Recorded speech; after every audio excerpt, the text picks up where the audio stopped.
அன்புடன் கோவிந்தராஜுலு மணல்மேடு வெதர்மேன் வானிலை ஊடக நேயர்களுக்கு விடியற் காலை வணக்கங்கள். இன்று மார்ச் மாதம் 30ஆம் தேதி, பங்குனி மாதம் 16ஆம் தேதி, விடியற் காலை வானிலை நிலவரம். இது வரைக்கும் நம்ம சேனலை சப்ஸ்கிரைப் பண்ணாதுங்க, சப்ஸ்கிரைப் பண்ணிங்க. தொடர்ந்து அறிக்கைகளை இப்போ ஆடையில் போட்டிங்கன்னா தொடர்ந்து அறிக்கைகள் உங்களுக்கு வரும்.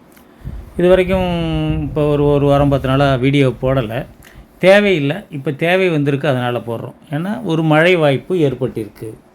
சற்றென்று மாறப்போகும் வானிலை, அதாவது மாஞ்சாரல் மழைன்னு சொல்லுவாங்க.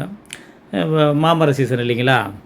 இப்போ ஏப்ரல் 3, 4, 5, 6, 7, 8, அதாவது பங்குனி 20 to 25 தமிழகம் எங்கும் டெல்டா தென் மாவட்டங்கள் உட்பட, தென் மாவட்டங்கள் இப்போ பெஞ்சிக்கிட்டு இருக்கு உட்பட பரவலான வெப்பசலன சூறைக்காற்றுடன் கூடிய இடிமழை வாய்ப்பு.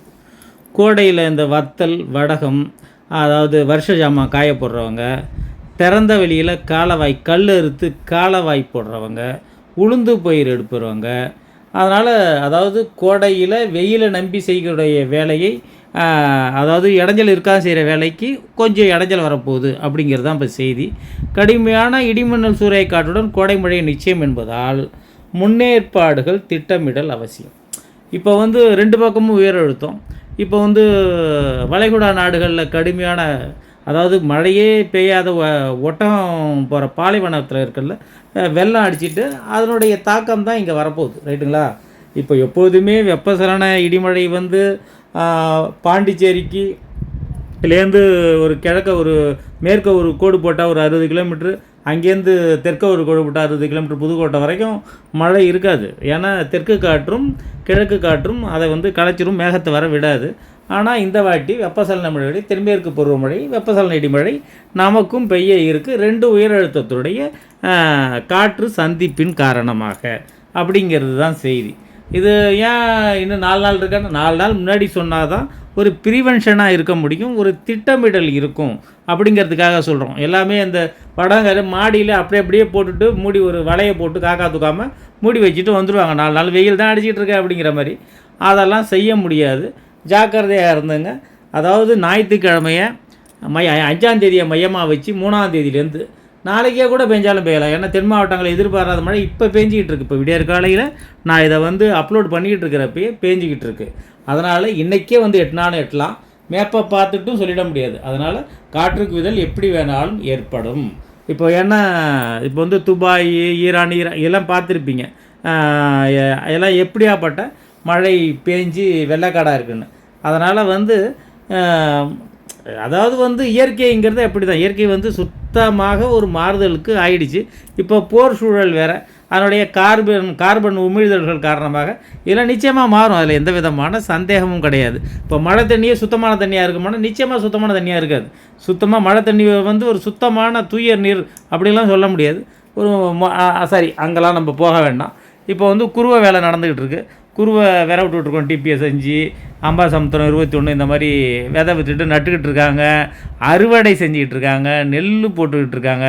அதாவது ஒருங்கிணைந்த சாகுபடியெலாம் போயிடுச்சு, எல்லாம் நடந்துக்கிட்டு இருக்குது. அதனால் உளுந்து பயிர் எடுத்துக்கிட்டு இருக்காங்க, குருவை நடவு ஆகிட்டு இருக்கு, விரை விட்டுக்கிட்டு இருக்காங்க, உழவடிச்சிட்டு இருக்காங்க. இந்த மாதிரி ஆகிட்டுருக்கு. அவங்களுக்கு யாராருக்கு இந்த மழை சாதகமாக இருக்கும் பாதகமாக இருக்கும் அப்படிலாம் சொல்ல முடியாது.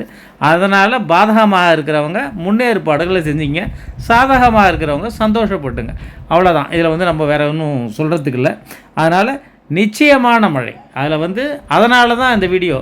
ஏன் 4 நாள் முன்னாடி சொல்கிறீங்கன்னா, ஒரு ப்ரிவென்ஷனுங்கிறது 4 நாள் முன்னாடி சொன்னால் தான் அது ப்ரிவென்ஷன், இல்லாட்டினா அது செய்தி. அந்த நேரத்துக்கு சொல்லி உங்களுக்கு எதாவது பிரயோஜனம் போடுமா? அதுக்கே வானிலை அறிக்கை சொல்லுவானே. 4 நாள் கழித்து இந்த மாதிரிலாம் வரப்போகுது, அதனால் கொஞ்சம் ஜாக்கிரதையாக இருந்துங்க அப்படிங்கிறதுக்காக தான் சொல்கிறேன். முக்கியமாக இந்த வீட்டில் பெண்கள் இந்த வடகம் போடுறது, வத்தலை ஏன் திருப்பி சொல்கிறேன்னா, அவங்க இந்த கோடையில் அப்படியே மாடியில் திறந்து போட்டு வந்துடுவாங்க. ஒரு வலையை போட்டு காக்கா தூக்காமல் போட்டுட்டு 4 நாள் 5 நாள் 10 நாள் கிடக்கும். அதுக்கப்புறம் தான் போய் எடுப்பாங்க. இப்போ மாங்காய் சீசன் இல்லைன்னு வச்சிங்க, அதையும் வெட்டி மாவத்தல், கத்திரி வத்தல், இந்த மோர் மிளகா இதெல்லாம் போடுவாங்க. இப்போ முக்கியமான விஷயம் என்னென்னா, திறந்த வெளி காலவாய் கல் அறக்கிறது, கல் காலவாய் நிறையா நான் பார்க்குறேன். நெருப்பு போடுற கண்டிஷனில் இருக்குது, கல் அறுத்துக்கிட்டு இருக்காங்க. அவங்கெல்லாம் தார்பாய் சகிதம் கொஞ்சம் ஜாக்கிரதையாக இருந்துங்க. சூறைக்காற்றுடன் கனமழை அப்படிங்கிறது தான் செய்தி. ஒரு காற்றடிச்சு தான் மழை பெய்யும். இடி மின்னல் கடுமையாக இருக்கும் அந்த நேரத்தில். ஏன்னா மதியமே கூட மழை ஆரம்பிக்கும். டெல்டாவை பொறுத்த வரைக்கும் சாயங்காலம் இரவு விடியற்காலை தான் மழை இருக்கும். சில நேரங்களில் மதியமே கூட மழை ஆரம்பிக்கலாம். அதனால் ஒரு 4 நாள் மழை கடுமையாக இருக்குது. ஏப்ரல் கடைசியில் ஒரு நிகழ்வு, மேலே வந்து நிச்சயமாக ஒரு புயல் சின்னம் அளவுக்கு ஒரு நிகழ்வு இருக்கிறதுக்கு வாய்ப்பு இருக்குது. அதை நம்ம பின்னாடி பார்ப்போம். அதனால் இந்த வாட்டி கோடை கொஞ்சம் குளிரான கொடையாக இருக்கும். அதாவது வந்து சித்திரை மாதம் இந்த அக்னி நட்சத்திரம்லாம் பெருசாக இருக்கிறதுக்கு வாய்ப்பு இல்லை. அக்னி நட்சத்திரம் மே 4 வருது. அதுக்குள்ளே ஒரு மழை வர்றதுக்கான வாய்ப்புகள் இருக்குது. விஷயம் புரிஞ்சிருப்பீங்கன்னு நினைக்கிறேன். இப்போ நடக்கிறத பார்ப்போம். இந்த வாரத்தில் மழை இருக்குது அப்படிங்கிறதுல வந்து சந்தேகமே இல்லை. நான் 5ஆம் தேதி ஞாயிற்றுக்கிழமை மையமாக வச்சு 3 நாள்லேருந்தே ஆரம்பித்து 8ஆம் தேதி வரைக்கும் 8, 9 வரைக்கும் கூட இருக்கலாம். நான் வந்து ஏன்னா 8ஆம் தேதி வரைக்கும் தான் போட்டிருக்கேன். 9ஆம் தேதி வரைக்கும் கூட மழை இருக்கிறதுக்கு வாய்ப்பு இருக்குது. விஷயம் புரிஞ்சிருப்பீங்கன்னு நினைக்கிறேன். நன்றி, வணக்கம்.